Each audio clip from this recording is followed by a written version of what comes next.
and the hereafter. Whoever consider fault of a Muslim, Allah will consider. Okay, so those are the things. If you try to make other people's life, try to make a difference in other people's life, inshallah, you will be rewarded. And I also said, what we actually gave is not reducing our simpanan, our saving. It's actually ours already. As a Muslim, we believe what we give, what we infaq, what we given, ours. Saham, already our investment. But what is being kept in the bank, maybe ours, maybe not ours. I always say I'm already 50, nearing to meet Allah subhanahu wa ta'ala. So what I left maybe will be given to many things, family and so on and so on. But what I have given, inshallah, is mine. Yeah. So we took this picture in one of the pasar market in Kandahar. We saw these little children, and it kept me thinking, such a small, tender age, was already given a big responsibility to look after the brother boy. You look, dia pegang, she was holding like a stick to make sure the brother behave, and he's also holding ni mak dia lah letak kat ni the brother is tied to her, and he was holding so that the brother is not running away, is not running away from her. Such a tender age, already having a big responsibility. Yeah? So these are young children happy, and these are the beautiful flowers that is happening in Japan right now. And these are Japanese flowers. I think that's all. Assalamualaikum warahmatullahi wabarakatuh.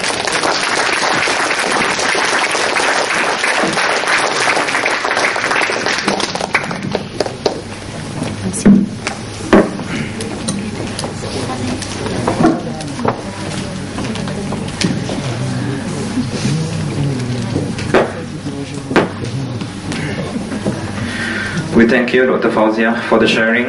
I personally was touched and moved with what have you seen in Palestine, Afghanistan, Aceh and Kosovo, and what's happening in Japan, about their misery, misfortune and injustice that they experience. But yet the people there are still strong and motivated to live, to protect their family, country and society.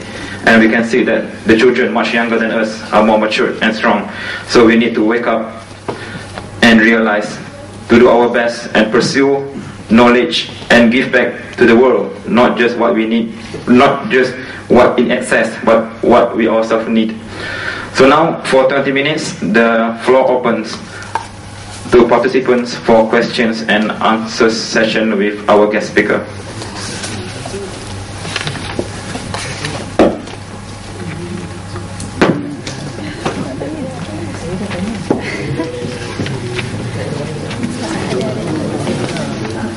Dr. Fauzia, Assalamualaikum. As you said earlier, in the speech, everyone is subjected to give charity. So, what do you suggest us as a student do to give charity to others? Charity is a very vast area to do, as what was said in the hadith just now. Anything. If you can't do this, you can do this. But as a student, for learn, medical student like tu, you are all medical student. Many things you can do. You can actually not just by money, your thinking, your saliva. You can spread what is happening by talking, by writing. You have Facebook, you have this. These are all things that you are doing to help. Charity, as I told you lah, 5 ringgit a month can. Sometimes we can see students 4 or 5 shoes, 5 pair of shoes, and all big expensive shoes. Kan? So sacrifice lah satu. Itu dari segi your money, your ideas, your knowledge. So many things you can do. But actually is if we are actually putting our thoughts, what we can do, and also what you like to do, because you may like to do other things beside mine. Different people like different things, but as long as you can ensure some of your knowledge, some of your time, some of your money goes to charity, even small. It's not a matter of the big, is a matter of consistency, doing charity in a small manner, but consistent. Tak naklah touch and go, kan? Big project, finish, and doesn't bring any changes to our soul and our personality. So we want something that is done continuously, so that it actually makes us a better person.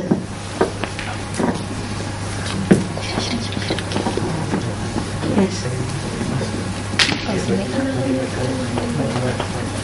Kalau dekat Cyberjaya, they have this young mercy project. So each medical student will be allocated in a group, and they have to make one project while they are in their life during their medical school. I think year 2, I think, and that is inculcated in the curriculum, and they have got credit points. So they go lah, go see, they go and work with the dada addict, the drug addicts, HIVs, many things lah. You all are very creative, isn't it? Young people, macam-macam. I also cannot think.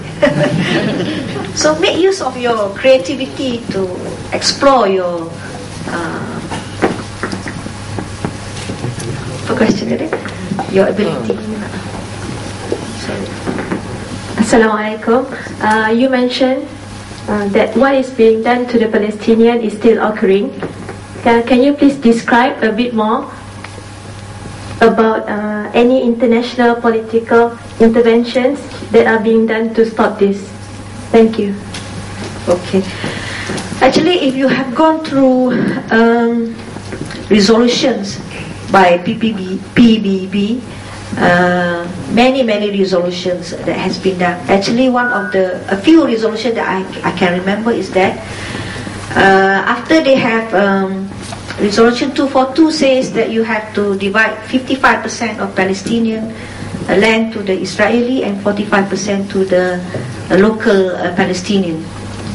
Lepas tu there was a war, the Israeli using their army to actually scare off the Palestinian people.